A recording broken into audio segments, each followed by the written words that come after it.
Elkeen van ons kort God se wysheid. Nou ons leef in 'n tyd wat bars van intelligensie, van menslike intelligensie, maar ook van kunsmatige intelligensie, soos hulle in Engels sê, artificial intelligence. Die wêreld vier die krag van die verstand, van wetenskap, tegnologie, daar's algoritmes en ons praat van masjienleer vandag, maar ons bewonder menslike wysheid en die vernuf van kunsmatige intelligensie. Maar tog bo dit alles staan iets uit en dis goddelike wysheid en die Griekse woord vir goddelike wysheid is Sophia. En ons gaan 'n bietjie daarna kyk want goddelike wysheid is net op 'n heel ander vlak en dit praat van superieure intelligensie. Menslike intelligensie is merkwaardig. Ek bedoel dit kan stede ontwerp, dit kan simfonieë komponeer, ingewikkelde probleme oplos. Maar tog is dit beperk want menslike wysheid is bevooroordeel. Baie van ons was al baie opreg en na die tyd het ons uitgevind ons is opreg verkeerd. Ons dogtertjie Leonel is jy weet en ons praat altyd van party mense soos die klaskaptein en dan jy die hoofmeisie en dan jy die juffroutjie en dan jy die skoolhoof. En Leonel dink ek is al 4 van hulle in een. Okay, sy kom uit 'n lyn van onderwyseresse en onderwysers af, al geslagte heen, so baie keer sal ek vas sê, Sissa, ek dink jy's nou opreg verkeerd. En dan soos gisteraand toe sê sy van nee, pappa is opreg verkeerd. Ons het gestry oor wie 'n liedjie geskryf en toe was pappa gisteraand die een wat opreg verkeerd was. Okay. En so ons menslike wysheid is onderworpe aan bevooroordeling. Ons kan 'n fout maak. Ons menslike wysheid is ook onderwerpe aan menslike emosies wat ons baie keer kan mislei en ook natuurlik aan gebroke moraliteit. En dan het ons kunsmatige intelligensie of AI, hy's blitsvinnig, hy's data gedrewe, maar AI het nie 'n siel of 'n gees nie. Dit het geen gewete nie. Dit kan nie medelee met jou toon nie. Dit het nie kompassie nie. Dit het ook nie 'n morele kompas nie. En so dit kan data verwerk, maar dit kan nie waarheid onderskei nie. Dit kan vrae beantwoord, maar nie betekenis in iets vind, waarlik nie. En dit kan patrone voorspel, maar dit kan nie lief hê nie. En so, God nooi ons uit om in hierdie dag in sy wysheid in te tap soos nog nooit van tevore nie. En ek wil hier terugbring na 'n skrifgedeelte wat ons laasweek na gekyk het in Matteus 25. Jesus in Matteus 24 word hy gevra, hoe gaan die eindtyd lyk? Hoe gaan dit lyk aan die einde van die dag? En hy gee 'n hele exposé van hoe die eindtyd gaan lyk in Matteus 24 en as jy dit nog nie gelees het nie, gaan bestudeer dit gerus. En dan begin hy hoofstuk 25 en hy sê dan sal die koninkryk van die hemel wees. Wanneer? In die eindtyd, in die laaste dag. Dan sal die koninkryk van die hemel wees soos 10 maagde wat hulle lampe geneem het en uitgegaan het om die bruidegom te ontmoet. En 5 van hulle was verstandig en 5 was dwaas. Die engel sê 5 was wise and 5 was foolish, so verstandig of wys.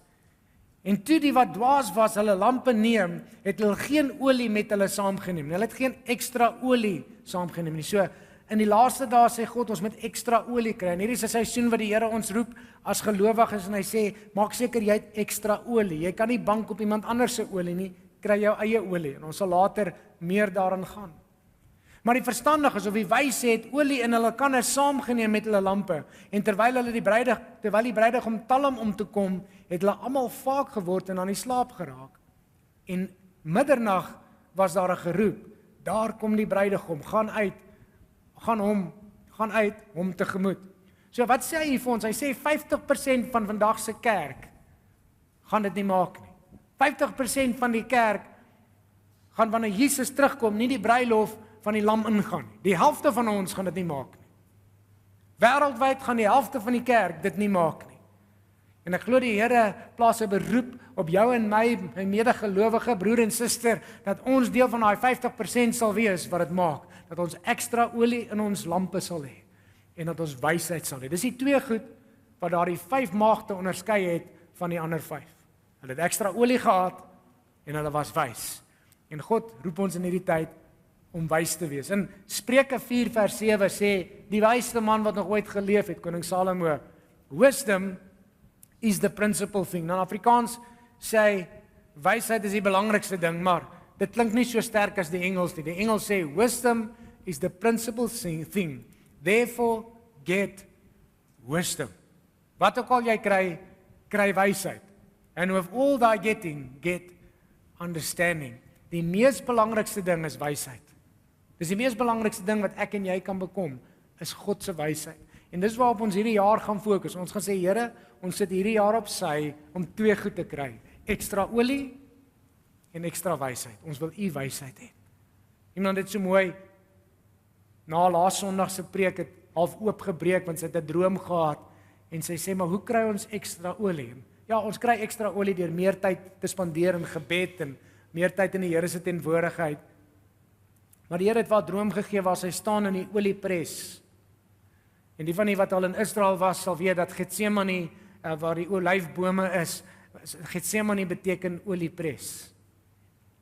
En toe Jesus in die moeilikste van tye by daardie olyfboom gekniel het en gebid het, hy was onder soveel druk dat hy begin bloed sweet het.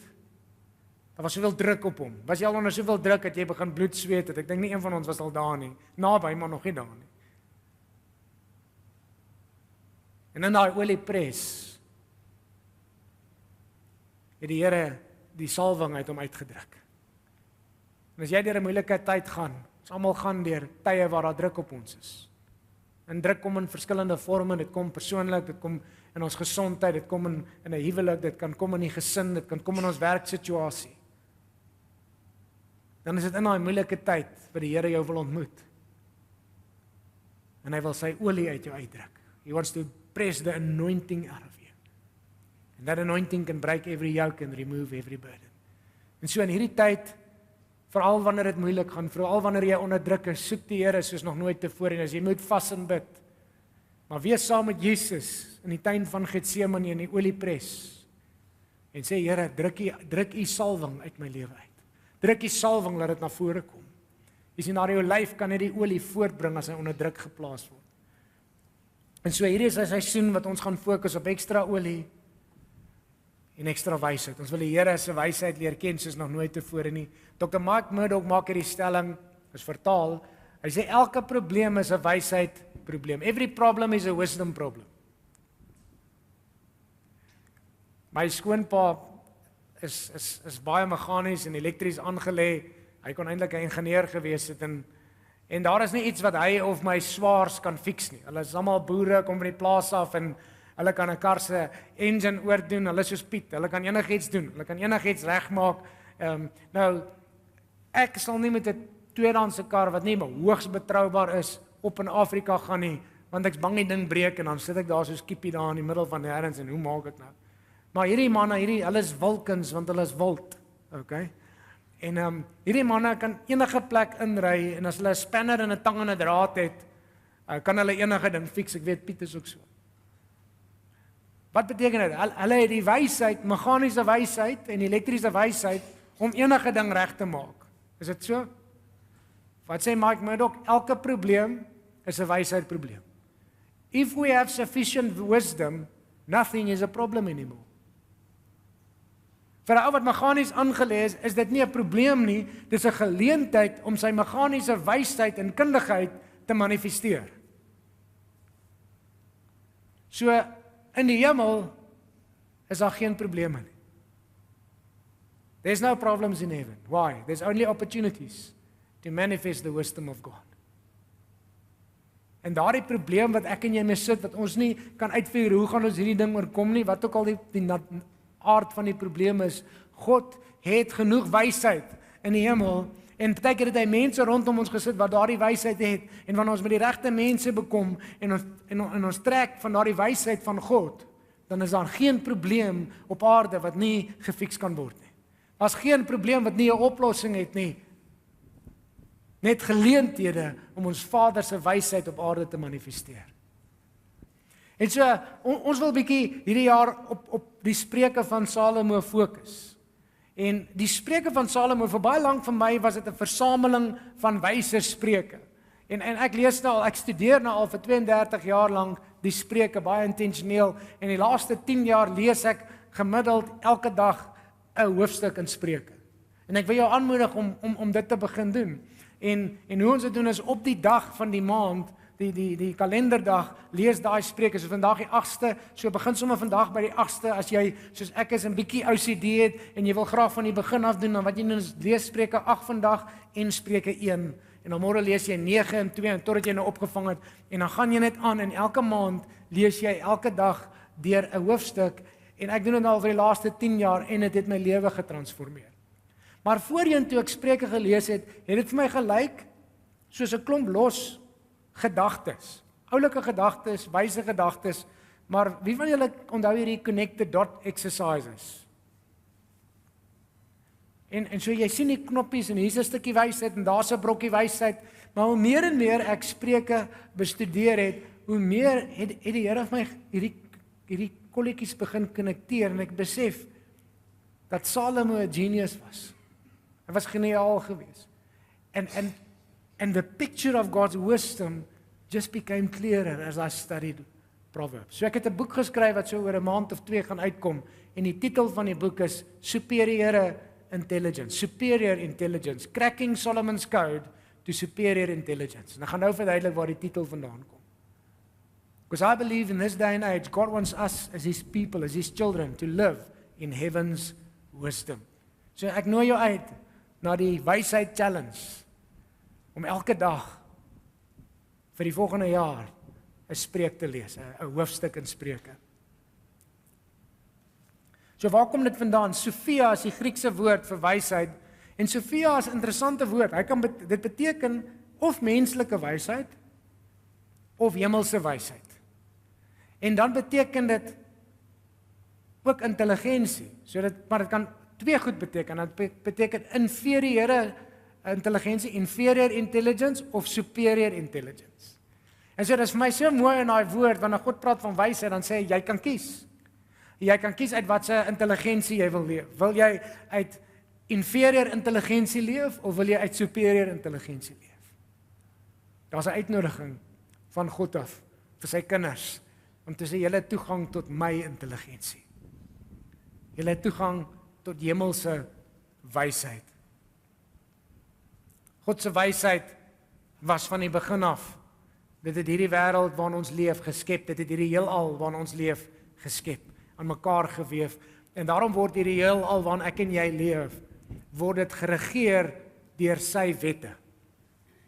Een van die wette in God se heelal is die wet van swaartekrag. Nou ek en jy kan baie geestelik wees en ons kan sê ek glo nie in die wet van swaartekrag nie.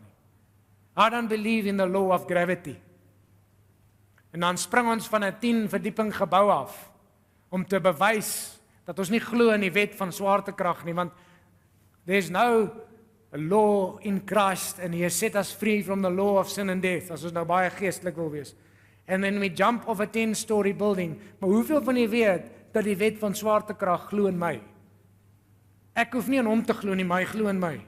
And when I jump off a 10-story building, dan gaan ek daardie wet van swaartekrag met 'n bang ontmoet. Want dis 'n wet wat God in sy wysheid in hierdie heelal vasgemaak het, sodat ons nie op aarde rondsweef soos ruimtetuie nie, maar dat ons kan gegrond wees op die aarde. En so het God baie ander wette wat sy wysheid aan mekaar gesit het. En hierdie is 'n jaar wat ek glo die Here die skille van ons oë gaan afhaal en vir ons insig gee in sy superieure intelligensie. En sê leef in jou huwelik, in jou finansies, in jou besigheid, in jou hart, in die innerkamers van jou hart. Leef volgens my wysheid, my intelligence. So Daniel McCallum, profeet uit Amerika, het hierdie eendag gesê, en ek het dit so interessant gevind, ek vertaal dit. Hy sê om 'n drywende dieretuin in 'n woestyn te bou, het nie juis wys gelyk vir Noag se generasie nie. Kan ek dit weer sê? Om 'n drywende dieretuin in die middel van 'n woestyn te bou, het nie juis wys gelyk vir Noag se generasie nie. God's wisdom oftentimes don't look wise while we are executing it. Inteendeel, sê die Bybel vir ons dat God gebruik die dwaase dinge van hierdie wêreld as wysheid in sy oë. Hy sê die kruis van Jesus het soos dwaasheid gelyk, But to us who are being saved, it is the power of God. En so baie keer lyk God se wysheid nie wys vir ons nie. En jy kan dalk daarvan getuig dat die Here jou 'n idee gegee het in jou besigheid, dat die Here jou 'n idee gegee het ergens en jy dit toegepas het en mense gekyk het en gesê het, maar hoe kan jy dit doen? Jy's mal. Ons het gister 'n getuienis gehoor van 'n nuwe golfbaan wat uitgelê is en waar al die aandeelhouers gesê het jy's mal. Maar dit was God se wysheid. En baie keer moet ons daai stap van geloof neem en wanneer ons daai stap van geloof neem dan dink mense jy's van jou kop af. Want dit lyk nie wys nie, maar dit is God se intelligensie. So Adam en Eva leef uit God se wysheid uit. Adam leef soveel uit God se wysheid uit dat God sê vir Adam, jy's so in tune met my wysheid dat ek gaan die diere maak en jy gaan hulle 'n naam gee. Ons partner, ons 'n vennootskap, Adam. Ons is onpaar met ons opereer in dieselfde frekwensie van wysheid. So ek maak dit, jy noem dit. Ek maak dit, jy noem dit. Dis die level waarop Adam en Eva opereer. Maar hulle kies om deur 'n ander wysheid te begin leef. Hulle sê ons wil nie meer uit u wysheid leef nie, ons gaan by die boom van die kennis van goed en kwaad, by menslike wysheid gaan ons kies bo God se wysheid en hulle gaan van superieure intelligensie gaan hulle na inferieur intelligensie. Dis Albert Einstein wat gesê het, jy kan nie 'n probleem oplos met dieselfde denkwyse wat dit geskep het nie. You cannot fix a problem with the same mindset that created it. As ons na ons land Suid-Afrika kyk, waar ons is ekonomies, waar ons is polities, dan is dit waar vir ons almal. Ons gaan nie Suid-Afrika fix met dieselfde wysheid wat ons in die laaste 30, 40 jaar hier gebring het nie. It's not going to happen. Ons het 'n ander wysheid nodig. Maar dit is ook waar vir my en jou lewe. Dieselfde Albert Einstein het ook hierdie gesê. Hy het gesê the definition of insanity is doing the same things expecting different results. Doing the same things expecting different results, sê, is die definisie van insanity. En so God nooi jou en my uit in hierdie jaar en hy sê kom leer by my wysheid. Moenie soos Adam en Eva by die boom van kennis leef nie, want dit bring dood. Of jy die goeie vrugte eet of die slegte vrugte van die boom, dit gaan nog steeds jou doodmaak. Dit lyk dalk goed, maar dit bring dood. En God nooi ons uit na die boom van lewe. In Jakobus 3 vers 14 is dit eintlik 'n skokkende stelling wat die apostel maak. En hy praat oor menslike wysheid en hy sê menslike wysheid is eintlik nie menslik nie, dis demonies. Luister gou hierna, hy sê, maar as julle bittere afguns en selfsug in julle hart het, moenie roem en lieg teen die waarheid nie. Dit is nie die wysheid wat van bo kom nie. Dit is nie hemelse wysheid nie, maar dit is aards, dit is menslik, natuurlik, duiwels. Jakobus, die broer van Jesus, sê vir ons, menslike wysheid is nie menslike wysheid nie, dis demoniese wysheid. Dis duiwelse wysheid. Dis by die boom van kennis van goed en kwaad wysheid. Want waar afguns en selfsug is, daar is wanorde en elke gemeene dade. Die Engels sê every evil or demonic practice. Wanneer daar aardse wysheid is. Ek kan nie die probleem oplos met dieselfde denkpatroon wat dit geskep het nie. En daarom nooi die Here jou en my as sy kinders uit hierdie jaar en hy sê kom leer van my wysheid. Ek en jy kan kies elke dag, met elke gesprek, met elke interaksie, elke probleem wat ons trotseer. Gaan ons met God se wysheid leef, gaan ons met menslike wysheid of met die hemelse wysheid leef? Want die menslike wysheid bring hel op aarde.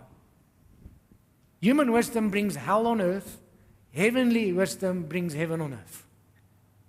En wanneer ek en jy in God se wysheid opereer, bring dit hemel op aarde. Kan ek wel 'n interessante storie vertel van julle ken dit? Ek vertel dit maar vir die gaste wat nou vir die eerste keer hier is en die res van julle ken al my stories.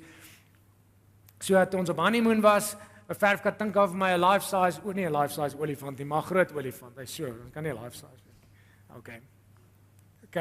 So sy verf weer die groot olifant, maar sy verf dit op 'n harde bord, op die gladde kant van 'n hardboard en die hardeware winkel verf 'n baie goedkoop PVA primer op En 2 maande later, nadat ons hierdie pragtige olifant geraam het, hier begin die ding afskil vir 'n afdop.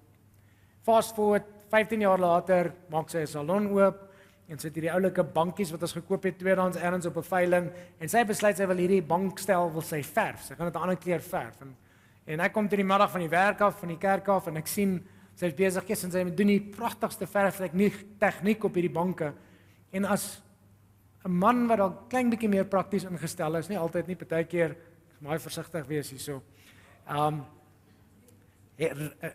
raise ek net 'n concern, en die concern is, liefie, het jy seker gemaak jy die regte materiaal primer opgesit, voordat jy nou hierdie kreatiewe proses begin het, en dit was regtig uit concern wat ek dit gevra het, en die volgende oomblik toe bars daar 'n bom, soos 'n atoombom, Hiroshima, Nagasaki, hier gaan ons.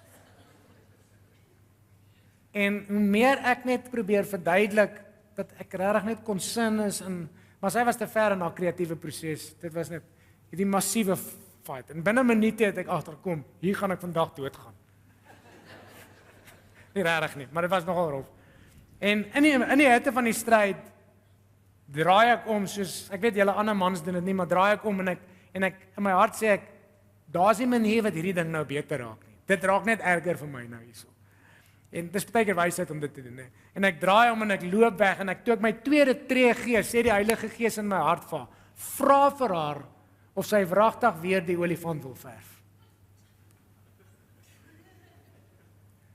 Nou op daai punt wat ek draai, sê ek in my hart, Here, hierdie vrou wat U vir my gegee het, ek verstaan haar nie, jy weet, ek weet julle mans het dit nog nooit gedink of gesê nie, maar ek sê dit in my hart, Here, en toe ek wegstap, praat hy met my, hoeveel van julle weet, dis superieure intelligensie wat hy vir my gee? My intelligensie het die probleem veroorsaak. En ek draai om en ek sê, die Here sê, ek moet vir jou vra, of jy wragtig weer die olifant wil verf. En sy wil vir my iets sê, sy wil so vir my iets terug sê, en sy kan nie sy kan niks woorde uitkry nie, en die volgende oomblik staar ons mekaar net so vir 'n paar sekondes, en toe breek ons uit van die lag. En dit was 5:00 die middag, en ons het tot daai aand 12:00, as ons mekaar kyk, dan bars ons uit van die lag. En wat die vyand probeer gebruik het, om die vrede en die vreugde in ons huis te steel, het goddelike wysheid gebruik, om meer vreugde en meer vrede en meer liefde in ons huwelik en in ons huis in te bring.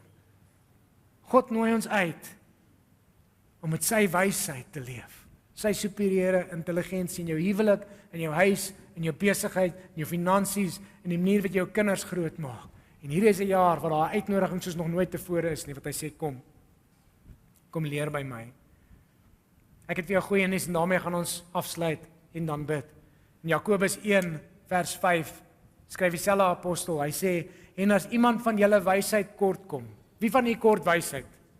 Okay, ons kort almal wysheid, so dis ons almal, as enige iemand van julle wysheid kort kom, laat hom dit van God bid, wat aan almal eenvoudig gee sonder om te verwyd, God vind nie fout nie, en dit sal aan hom gegee word, maar hy moet in geloof bid sonder om te twyfel, want hy wat twyfel is soos 'n golf van die see, wat deur die wind gedryf en voortgesweep word. Die goeie nuus vandag is dat wysheid is net een gebed weg. Die wysheid wat jy nodig het in jou huwelik is net 'n gebed weg. Die wysheid wat jy nodig het met 'n kind is net 'n gebed weg. Die wysheid wat ek en jy nodig het met 'n mediese kondisie is net een gebed weg. Die wysheid wat ons nodig het oor ons finansies, ons besigheid, ons beroep, wat ook al die situasie, is net een gebed weg. Hy sê, vra my, maar vra met jou hele hart, moenie twyfel nie, moenie dubbelhartig wees nie, want as jy twyfel in jou hart, dat my wysheid regtig die beste is my wysheid beter, is dit nie. Jy sien, in daai oomblik toe ek wegstap van Katinka, en daar 'n download van sy wysheid kom, kon ek twyfel, en ek kon sê, maar ek het nie teruggegaan na die boom van kennis van goed en kwaad nie. In daai oomblik het ek net omgedraai, en die wysheid van God gespreek, en die volgende tyd toe kom die koninkryk van God in ons huis in. Moenie twyfel in jou hart nie, God se wysheid is altyd beter. His intelligence is always superior. So ek wil jou uitnooi in hierdie jaar. 2 goed, die wysheid challenge. Lees 'n hoofstuk van Spreuke elke dag. Nommer 2, vir die volgende week ten minste. Bid elke dag die gebed wat Salomo gebid het. Here, gee my wysheid. Bid hierdie gebed van Jakobus waar hy sê, as jy wysheid kort kom, vra my net. Ek ek het die supply van wysheid in die hemel. Ek wil dit vir jou gee. Jy moet net met 'n dubbelhartige hart nie, moet jy kom vra. Kom vra my net met 'n onverdeelde hart vir my wysheid, vir jou besigheid, vir elke besluit wat jy moet maak. Ek het die wysheid. En dan deel van die goeie nuus is gevind in 1 Korintiërs 1 vers 24. Hy sê, maar vir die wat geroep is, Jode sowel as Grieke, is Christus die krag van God en die wysheid van God. Ek eindig met dit. Jesus alleen gee ons toegang tot hierdie superieure intelligensie. Dis nie buite Jesus nie. Jesus, skryf Paulus, is die wysheid van God en is die krag van God. Vir die Jode wat krag behep was, is hy die krag van God. Vir die Grieke wat wysheid behep was, is hy die wysheid van God. En so as jy nog nie jou hart vir Jesus gegee het nie, as jy nog nie 'n oorgawe vir Jesus gemaak het nie, dan is dit jou eerste stap. Die Bybel leer vir ons dat al die skatte van wysheid en kennis is opgesluit in Jesus Christus. Dis hy wat opereer in die gees van wysheid.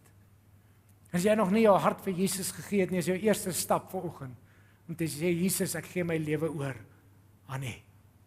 U is die wysheid van God gepersonifieer. Al die skatte van wysheid lê in U opgesluit.